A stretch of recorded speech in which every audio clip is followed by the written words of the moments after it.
So आज आपण जे डार्क स्पॉट्स असतात ते करेक्ट कसे करायचे ते पाहणार आहोत.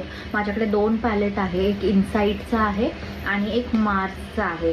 तर वन साईडला आपण इनसाईड पॅलेटने करेक्ट करून घेणार आहोत आणि सेकंड साईडला आपण मार्सच्या पॅलेटने करेक्ट करून घेणार आहोत. सो सगळ्यात आधी तुम्ही तुमचा फेस मॉइश्चराईज करून घ्यायचा आहे. जे पण तुमच्या स्किनच्या अकॉर्डिंगली सूट होतं मॉइश्चरायझर ते यूज करायचं आहे आणि त्यानंतर तुम्ही पॅलेट घ्यायचं आहे आणि यूज करायचं आहे.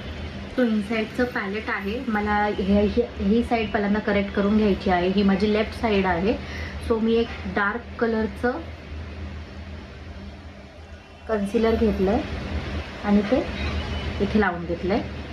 देन इथे ओके, देन इथे ओके. देन लाईट कलरचं तुम्हाला एक करेक्टर घ्यायचं आहे आणि इथे ओव्हर द आईज सुद्धा करेक्ट करून घ्यायचे आहेत.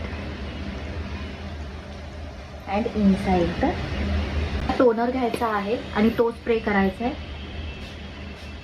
सगळं सेट करायचं आहे. आधी लाईट पार्ट सेट करायचा आहे, मग डार्क पार्ट सेट करायचा आहे.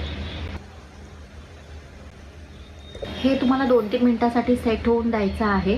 त्यानंतर तुम्हाला ते सेट करायचं आहे. तोपर्यंत आपण राईट साईडचा पार्ट करून घेऊया. आजचं पॅलेट वापरत आहे.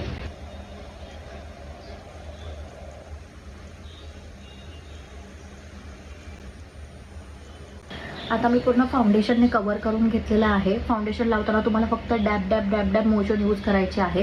तुम्ही जर फुल केलं तर तुमचा बेस निघण्याची शक्यता असते, म्हणून तुम्ही कधीही फाउंडेशन लावताना डॅब डॅब डॅब डॅब मोशननेच लावायचा. हे फाउंडेशन कोणतं आहे याची लिंक तुम्हाला पाहिजे असेल तर मला सांगा.